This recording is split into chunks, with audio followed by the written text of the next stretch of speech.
Hello दोस्तों, इस session में हम सीखेंगे back tracking approach to solve some quant problems. कुछ क्वेश्चंस ऐसे होते हैं जिनको अगर आप सीधे सीधे सॉल्व करोगे तो काफी ज्यादा टाइम लगता है, काफी ज्यादा एफर्ट लगता है और कई बार आपका आंसर भी नहीं आता। लेकिन अगर उन्हीं क्वेश्चंस में उल्टा शुरू किया जाए तो हम आंसर पर बहुत जल्दी पहुंच सकते हैं। जैसे कि एग्जाम्पल आपके सामने है, जरा पढ़ते हैं इसको। P Q R each had some amount of money. P Q R के पास कुछ कुछ अमाउंट था। P double the amount with others, Q then double the amount with others, then R double the amount with others. ठीक है। At this stage each of them had ₹120। तो आखिरी में उनके पास कितने रुपए बचते हैं? 120 रुपए। Right. So find the initial amount with Q. Q के पास इनिशियल अमाउंट क्या है ये हमें बताना है। ठीक है।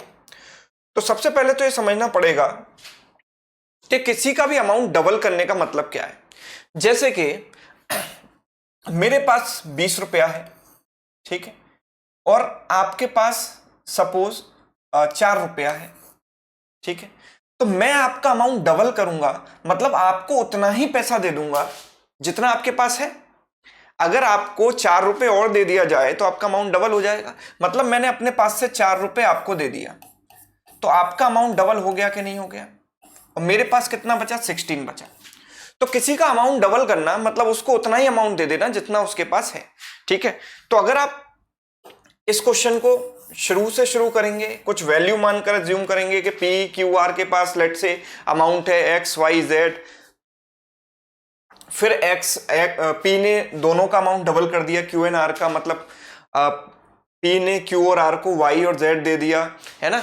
जैसे आपने कहा कि आप ऐसे शुरू करोगे, सपोज पी क्यू आर के पास जो इनिशियल अमाउंट है let suppose x y z है, पी ने इनका अमाउंट डबल कर दिया, मतलब इसको 2y कर दिया और इसको 2z कर दिया। मतलब पी ने इसको y दिया और इसको z दिया, मतलब पी के पास बचा x माइनस वाई, पी के पास से y प्लस जेड चला गया, x minus y plus z. फिर क्यू इन दोनों का अमाउंट डबल करेगा, तो that's going to be very much calculative. ठीक है। तो फॉरवर्ड अप्रोच से क्वेश्चन काफी ज्यादा टफ हो जाएगा। तो हमें क्या करना है, इस क्वेश्चन को रिवर्स वे में सॉल्व करना है। कैसे करेंगे देखिए जरा। देखो, इनिशियली उनके पास कुछ ना कुछ अमाउंट रहे होंगे, ठीक है, इनिशियली कुछ अमाउंट रहे होंगे। देन पी ने क्यू और आर का अमाउंट डबल किया तो मतलब अमाउंट इनके चेंज हो गए। फिर क्यू ने पी और आर का अमाउंट डबल किया, मतलब फिर चेंज हो गए। और फिर आर ने पी एंड क्यू का अमाउंट चेंज किया तो फिर चेंज होकर फाइनली अमाउंट आया कुछ ना कुछ। तो फाइनली जो अमाउंट इनके पास बचा है वो कितना दिया गया है, हम यहां से देख पा रहे हैं कि फाइनली इनके पास 120 रुपए ईच, मतलब तीनों के पास इक्वल अमाउंट बचा है 120। तो P के पास भी 120, Q के पास भी 120 और R के पास भी कितना बचा है? 120। तीनों के पास कितना बचा हुआ है? 120 बचा हुआ है। राइट। अब आखिरी स्टेप में क्या हुआ था कि R ने डबल किया था P एंड Q का अमाउंट।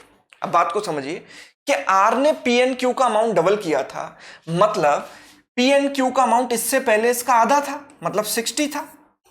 भाई डबल करके 120 हुआ, मतलब पहले 60 था।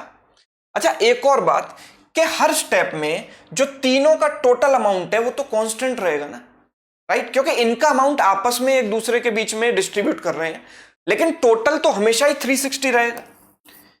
टोटल तो हमेशा ही कितना रहेगा? 360।